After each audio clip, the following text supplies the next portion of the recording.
This week, we have covered Barry Trotz's thoughts on what went wrong last season. Today, we're going to share his list of 2024-25 accomplishments, and then we're going to wrestle with the real question this offseason.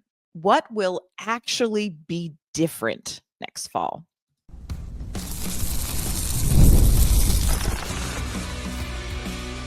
You're Locked On Predators, your daily podcast on the Nashville Predators. Part of the Locked On Podcast Network, your team every day. Happy Friday, everybody. Welcome to the Locked On Predators podcast. Thanks so much for making us your first listen of the day. We are, of course, your free daily Nashville Predators podcast. We are a part of the Locked On Podcast Network, your team every day. Want to kick off our Friday episode shouting out our Locked On Predators insiders community and, of course, our everydayers who tune in to talk Nashville Predators hockey with us. I am Ann Kimmel. I am a writer and a co-host with Penalty Box Radio, and my friends, I have a partner in crime. You do. I am Emma Lingan, and I'm the Predators site editor and reporter for the Hockey News. So this week, Emma, you and I have wrestled through some of what Barry Trotz shared as kind of the on-ice issues that have affected the on-ice product over the course of last season. Today, we're going to talk about the positive spin that we heard from Barry Trotz. He's going to share the things this team did accomplish, 2 words that he says are going to guide the team going forward, and then where he expects to see improvement next season. And Emma and I are going to tell you, do we buy that, Barry Trotz? We're going to wrestle with that. Before we dive into all of that, do want to let you know today's episode is brought to you by FanDuel. Right now, new FanDuel customers can get $200 in bonus bets if your first $5 bet wins.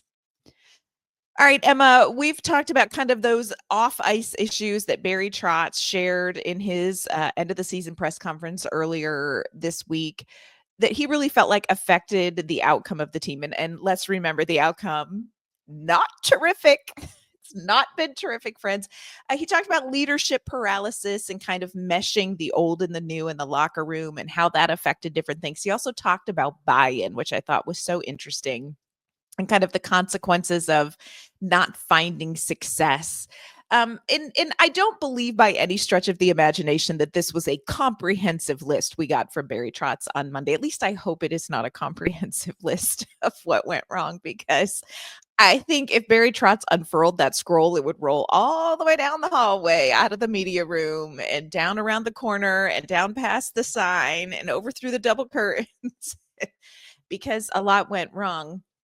But I do think it was interesting, and I appreciated this about Barry Trotz's time with us. When you do an autopsy, you, of course, note, like, hey, this is what killed the person.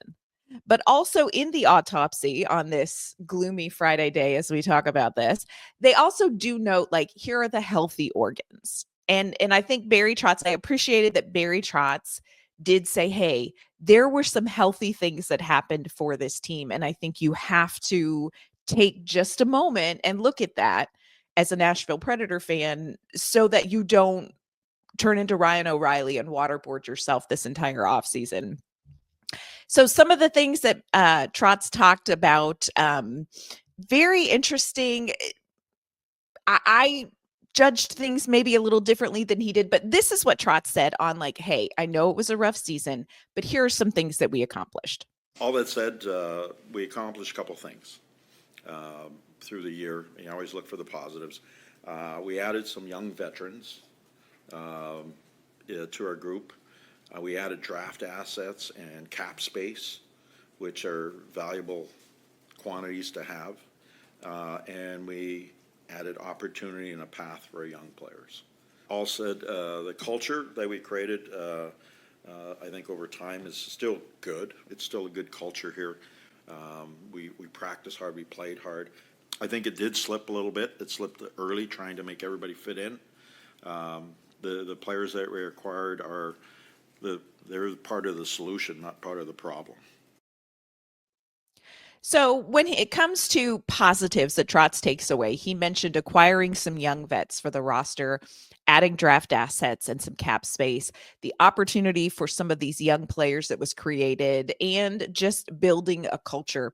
When you hear that list, Emma, what do you think is the most important piece? And how certain are you that it's in a positive place? I think it is important that he and I'm sure a lot of the fan base will not agree with this, but I believe that Barry Trotz is correct in saying that the pieces they added, the guys that they added specifically last off season are going to be part of the solution and not part of the problem. I think that it's not, there's all of this, oh, we brought in these new guys and it took so long to figure out how to fit them in, and that screwed up team chemistry, and these guys don't fit in. It's not an ego thing with these guys. As we talked about on yesterday's show, if anything, it's the reverse of that. They don't have enough of an ego to take over. And so I think that it is important that, to look at it in the sense that, look, bringing in these free agent signings and these, acquisitions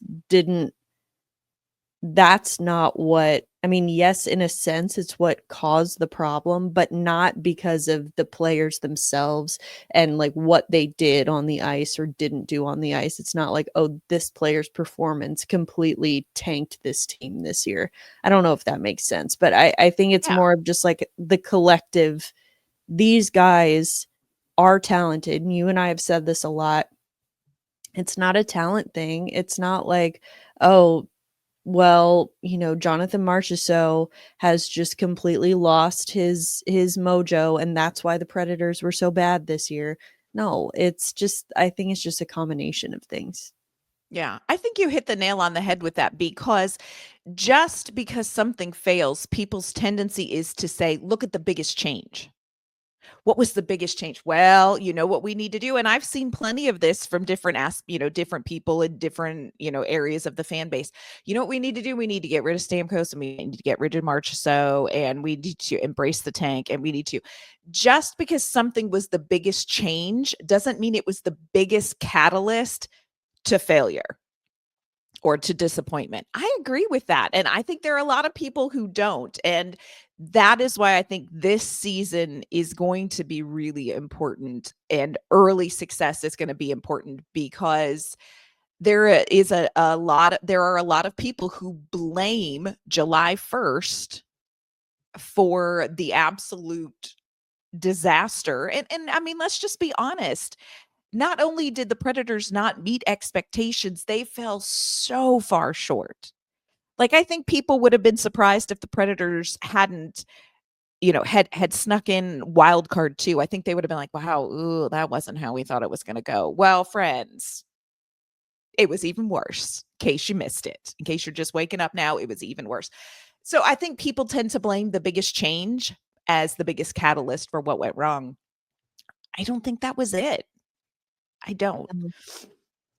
You and I were talking before we recorded. I was like, okay, Emma, he talked about acquiring young veterans, Michael Bunting, Jacob Vrana, Justin Barron, Jordan Osterley, Andreas Englund.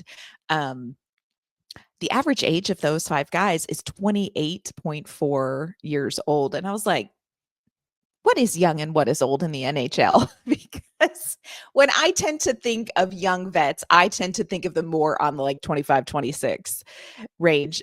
But then Emma and I got to kind of giggling about this, because if you think about the veterans, the quote unquote old veterans, they're on the high end of the veteran age. There are some elder statesmen in the Nashville Predators locker room.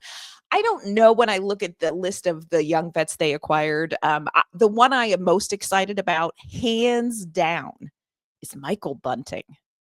Because Michael Bunting came in and he did the things that no one else was doing, which was go to the hard area and stay there and do the dirty work. And so for me, that is one thing that I do feel really excited about. I think that was a really good quote unquote hockey trade that Barry Trotz has talked about wanting to do. I like that. How important do you think it is, Emma, to have added a little bit of cap space for this team moving forward? Is Barry Trotz going to use it? Well, it's important to have it. It's more important to use it wisely. And that's something that I've said before, which is that's great. and it's why I've cautioned about, we know my feelings on Justin Barron as a defenseman have been well documented. Lovely person, but oof. Yeah. I, but what I had always said, even saying that, I acknowledge that we may not know. Like in the immediate term, Justin Barron for Alex Carrier, I mean, Montreal far and away won that trade in the immediate term. But Mhm. I still believe that it's like we won't know for sure until we see like the full ramifications of this, because you get Justin Barron, but you also get the cap space. And I think maybe when the trade first happened and people were thinking, oh, Barry Trotz he's gearing up for something, he's clearing cap space, and they thought that move was going to come immediately, and it Mhm. didn't. People immediately just like, well, that was a horrible trade. It's like, well, in the immediate term it was, but I think that now that you have that space, I mean, that was one of the biggest criticisms last July 1st when everyone wanted to throw Barry Trotz a parade for getting all of these guys. The only like criticism, well, there were a couple. One was they're too old, but the other Right. one was, oh crap, you don't have any cap space anymore. And it's like, well, on one hand, this is nice because people have been begging forever. Like, okay, you have this cap space, do something with it. You can't take it with you.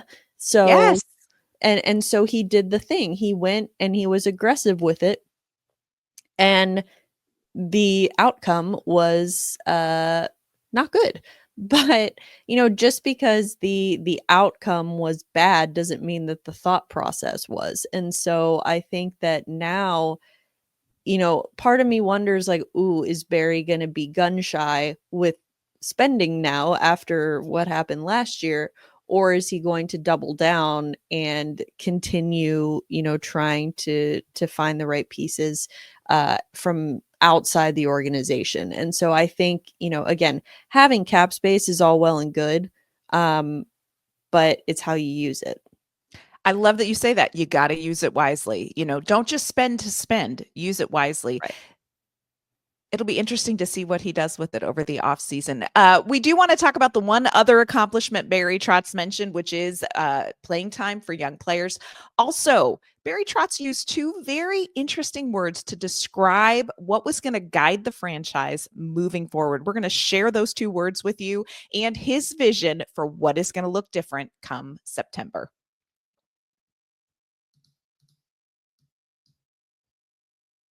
Did you know that your Fire TV is also an Xbox? You can turn any TV into your gaming and entertainment hub with Fire TV Stick 4K devices. No console required. Just grab your paired controller, subscribe, or sign into Xbox Game Pass Ultimate with EA Play included. And friends, you are ready to play. You can dive into hundreds of premium titles from EA Sports College Football 25 to Call of Duty Black Ops 6 and Avowed, just as easily as you stream your favorite shows. It is gaming made simple, and it is all on your Fire TV. Play high quality Xbox games at a fraction of the cost of a console. If you already own a console, don't worry, a Fire TV Stick 4K device is more affordable and it's easier to travel with, allowing you to take you or your kids' games wherever you plug in. Head to Amazon.com/Fire TV Locked On to get started. Xbox Game Pass Ultimate subscription and compatible controller required. Available on select devices, including Fire TV Stick 4K 2nd Gen, Fire TV Stick 4K Max 1st and 2nd Gen, and Fire TV Cube 3rd Gen. Today's episode's also brought to you by Indeed. You just realized your business needed to hire someone yesterday. How can you find amazing candidates fast? Friends, it's easy. Just use Indeed. When it comes to hiring, Indeed is all you need. Stop struggling to get your job post seen on other sites. Indeed's sponsored jobs put your post at the top of the page and help you reach the right candidates faster. If your business is in that spot where you know you need to hire and the pressure is on, every day without the right person feels like a setback. That is exactly when Indeed's sponsored jobs come in handy. They They make sure your post is seen by the right candidates right now. You can speed up your hiring process right now with a $75 sponsored job credit. Just go to indeed.com/lockedon right now and support our show by saying you heard about Indeed on this podcast. Terms and conditions apply. Hiring, Indeed, is all you need. All right, Emma. Barry Trotz listed some positives that came out of last season, and I think the one that really should stand out to fans, and the one that I think is most exciting, is the fact that a lot of young players got quality ice time in the NHL. Trotz mentioned 7 NHL debuts this past season. The previous season, there was one. It was Mark Del Gaizo, patron saint of the Locked On Predators podcast, and the player Emma made cry. It was a moment. They had a moment. But yes. I will never forgive myself. I will never live that down. The world may have a new pope, but Locked On Predators still has the same patron saint, baby. Mark Del Gaizo. I love that. But I do think that that is one of the few areas where Preds fans can go, you know what? So very many things sucked this season, but the one thing that didn't suck is we got to see some of these players we've been talking about for seasons and how they did on the ice in the NHL, Emma. I think that is a huge plus. Yeah. I mean, it's the only kind of plus you can take out of a season like this one. So, yeah. I mean, it's good, I think. And even, I think people, it's tempting to think of that as like, well, if the veterans, if the season is lost already, then you bring up the young kids and you let them play.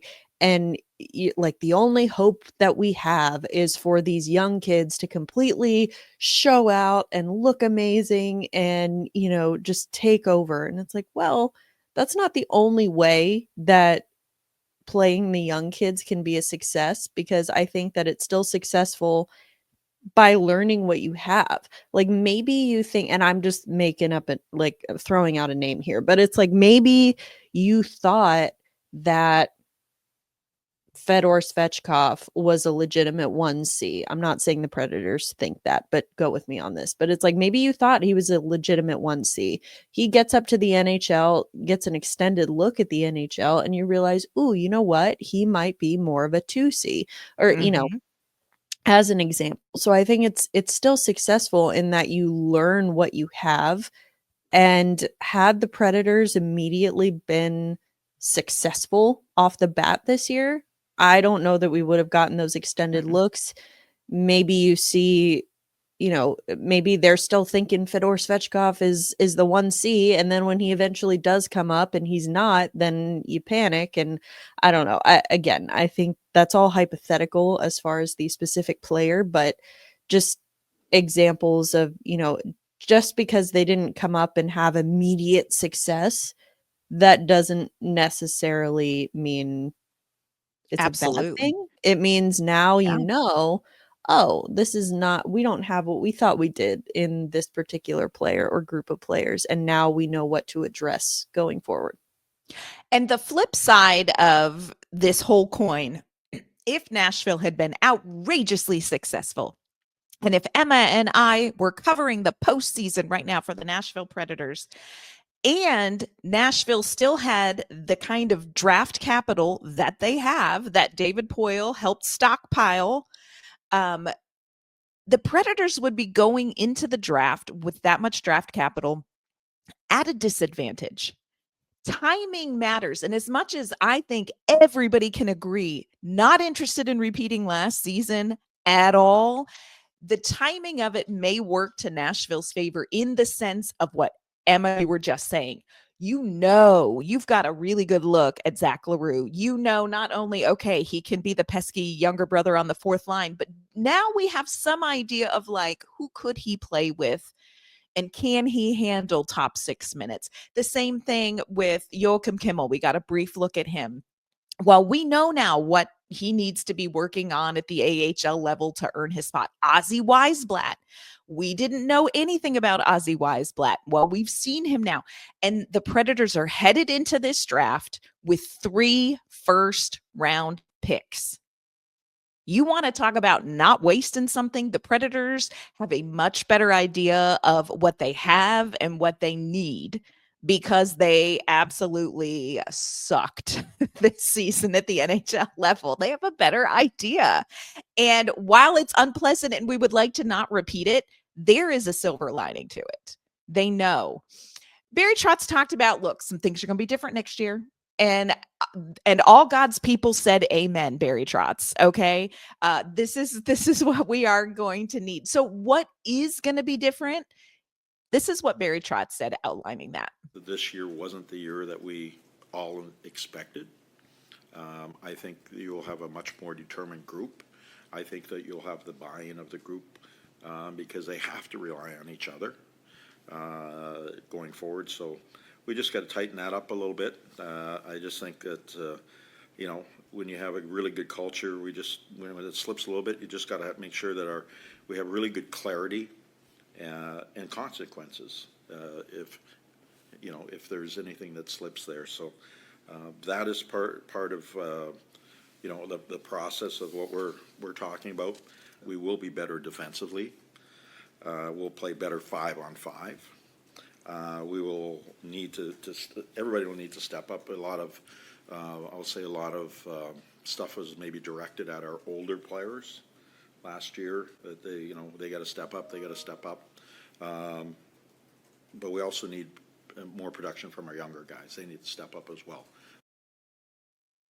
Okay, before we get to the 2 words that he talked about that I think I want to examine with you, Emma, can I just tell you that I had this moment live at the Barry Trotz presser. And then when I play this video back, I have this moment, and it's so ridiculous that I'm going to share it publicly. But when Barry Trotz said, "We will be better defensively.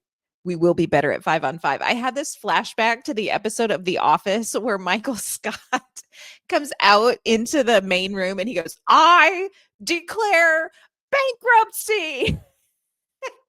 Like, Barry Trotz is going to walk in the locker room the first day of training camp and he's going to say, "We will be better at 5-on-5. We will be better defensively. We will be."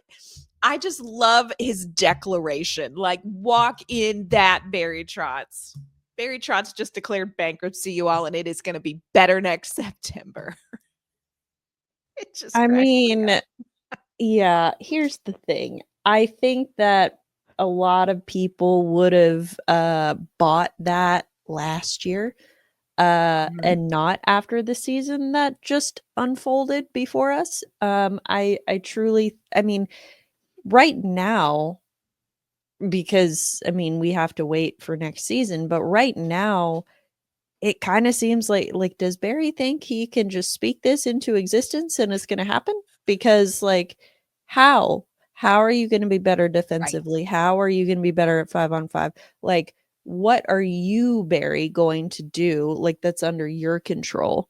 Because he can't be like, well, Justin Barron's not going to commit as many turnovers. I'm sorry, I'm ragging on him today, but he was front of mind. It's like, well, that's not under Barry Trotz's control. It's like, well, are you going to be better defensively because you're going to invest in improving the defense? Like, that would be great if you said that, but by saying, well, we're going to be better, it sounds like, what, are we just relying on the power of a positive attitude? And yeah, and that's just going to carry us all the way. I don't think that is going to carry any weight with the fan base anyway, but especially not now.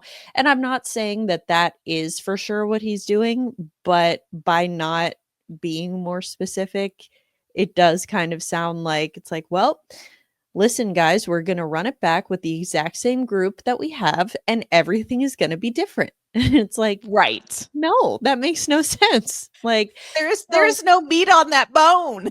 Yeah, no. It's like, Barry, are you okay? Did you see what just happened this year? So it's like, I want to believe that because he acknowledged the problems, that he understands that he has a hand in fixing them. And he Mhm. did take some of the blame, when he was talking about Andrew Brunette, saying like, I gave him, a difficult hand, which in many ways is true. Yes. But it's like, okay, well, if we're gonna be better at 5-on-5, it's like part of me wonders, it's like, oh, Barry, are you really not gonna do anything? But part of me wonders, does he not want to get too specific because he doesn't want to paint himself into a corner and then have to explain to fans later? Because we know Barry Trotz is an open book, sometimes to He his is. detriment. And Yeah. so, yeah, I really wonder, like, how. I just don't know. I It's know. like, It's very hard not to be like, "Time out, time out, time out, time out." How? I love it. I love the enthusiasm. I love the declaration. He declared bankruptcy. we love the It's enthusiasm, but love it. no one is buying what you're selling after the year that we just had. Like, no, you can't really get by anymore on the good vibes and the good feels, and ooh, we're gonna bring this fast, high Yeah. pace brand of hockey that's gonna get people out of their seats. Like, the vibes are gone. Like, all of those vibes are gone. They're completely dead. So I think that now, if you're Barry Trotz, you realize that you can't really, like, the fan base, I mean, if he hasn't figured that out yet, is not going to be as forgiving Mhm. as they were when he first took over as GM. So I think that he needs to be prepared to answer for that. Yeah. 2 words that he used that I thought were very interesting and seemed intentionally chosen because 'cause they're not words you use in everyday conversation. When he talks about what's gonna be different, we are gonna have clarity and we are gonna have consequences. And I gotta tell you, I was kinda like, "Huh, interesting." Clarity, I think you look back now and I'm like, I can see just straight eye test, ignore the stats. Just go with straight looks on faces in the locker room, Emma. Clarity seems like something that will be necessary moving forward. I don't know that anybody quite knew what was happening to them this season, but consequences, interesting to me. I wasn't 100% sure what to take away from that. Another part of this long conversation that Barry Trotz had with the media was about accountability. And so I don't know how much of that ties into, holding veterans accountable, holding players accountable. I just think it's interesting that the 2 words that he chose that are going to help change things moving forward are clarity and consequences, Emma. Yeah, like you said, of Oh, note, perhaps. But again, it's like, who are there going to be consequences for? Is it going to be the veteran players? Is it going to be the coaching staff? Is it going to be Barry Trotz holding himself accountable and, like, self-imposed consequences? I don't know. Again, it's vague, and it could be, GM Barry Trotz just growing up right in front of our eyes and realizing that maybe he does need to kind of be a little bit more vague with some yeah, of the things that he says. And so it's like, it leaves some up to the imagination about, like, okay, consequences. And then I mean, the danger in that, though, is people are going to read into that what they want to read into it. So maybe, 100%. again, totally hypothetical, maybe Barry Trotz is saying consequences, and in his head he's thinking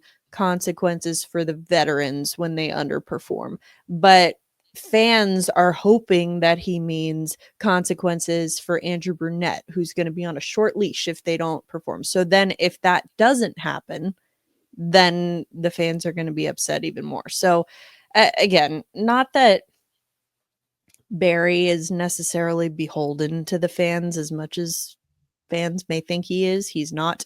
I just, I don't know. Part of me is like, I get why you're being vague, but the other part of me is like, you're gonna have to answer for that later. Yeah. We are going to be watching for clarity and consequences all off season and next season, you all. And we may just have to start like a little chart, some sort of visual for clarity and consequences just to see. Coming up, there is, of course, no Nashville Predators in the postseason for the NHL, in case you were wondering. But you can see some of your favorite Predators players on the ice starting today. We are going to tell you who they are and how you can catch them playing coming up.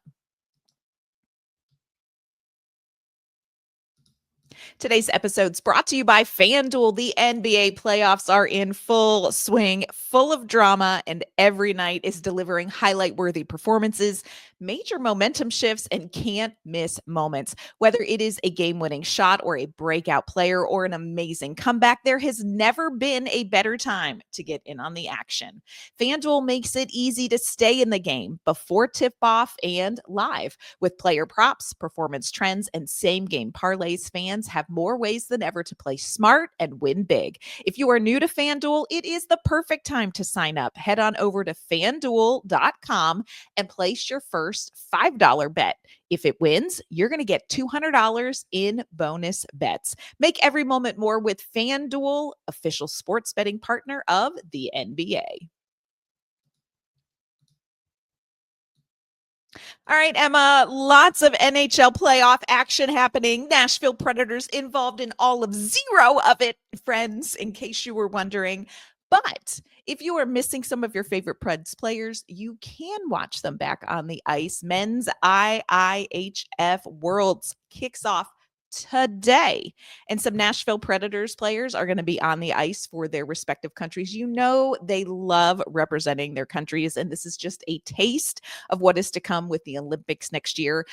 Ryan O'Reilly has stepped away from spearing himself or waterboarding himself or looking in the mirror and listing his many sins. And he is playing with Team Canada, coincidentally, Emma, under assistant head coach Andrew Brunette. How about them apples? Yes. Glad for him that he is, it's something that, when they talk about for like sports with at-risk youth, it keeps them off the streets. It keeps them out. I'm like, this is going to keep Ryan O'Reilly from, waterboarding himself after the season that was. So I'm glad that he's found that outlet. And I hope that Team Canada, for his sake, I hope that Team Canada experiences some success this year. May it bring you joy. May it bring you joy, Ryan O'Reilly. Michael McCarron and Brady Shea are playing for Team USA as an aside, friends. When and Peggy signed with the Nashville Predators, and I saw the way his last name was spelled, you could have bet the farm. I would have bet everything I had that man was not someone who would play for Team USA.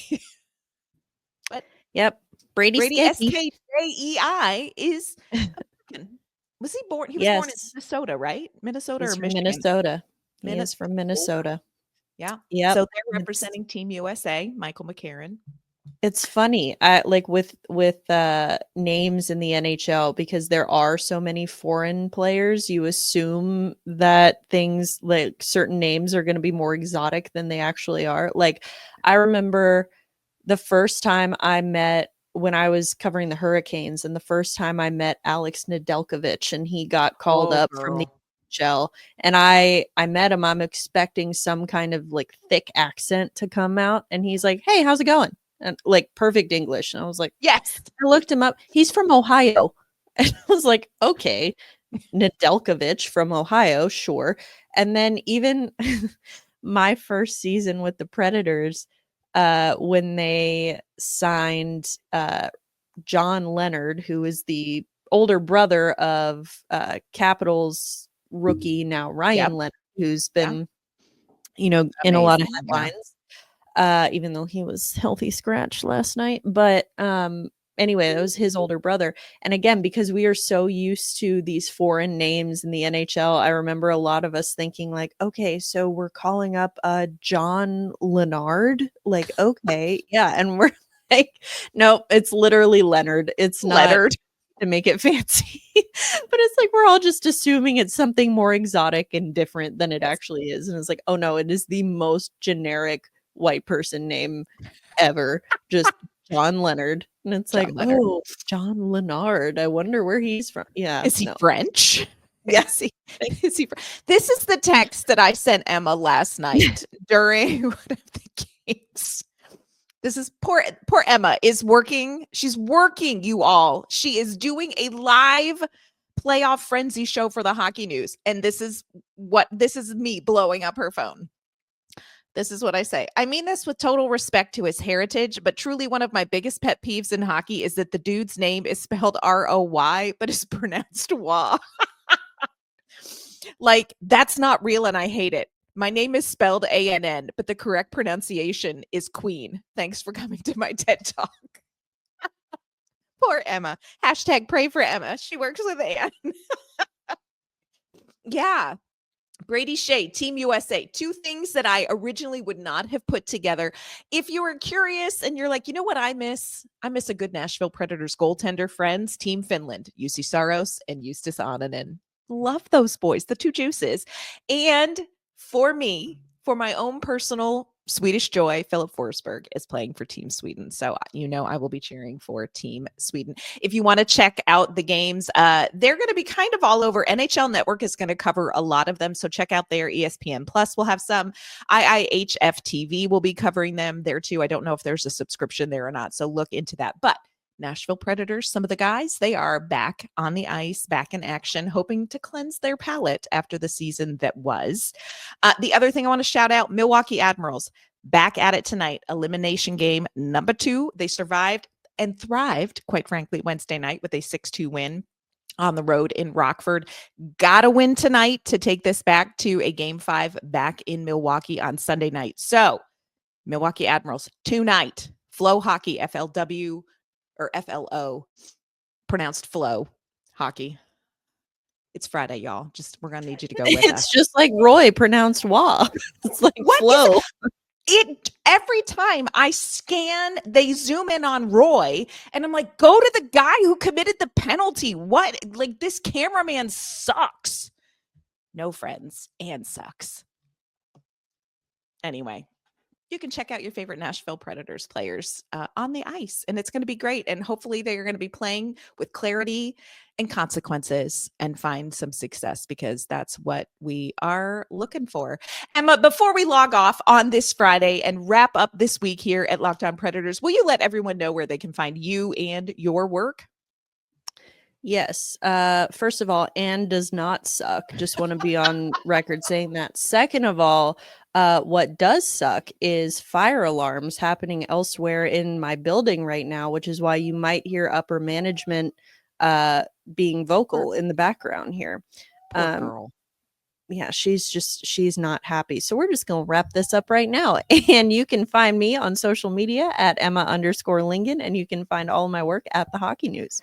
You can find me on social media at AnnK_Mama on Ice. You can find my work with Penalty Box Radio as well. Next week, we are going to dive into draft information. We're going to hear from Jeff Kelty and Tom Nolan on draft strategies for the Nashville Predators and dive into what is coming up there. So make sure you join us again on Monday. In the meanwhile, we hope you all have a fabulous weekend. We will see you then.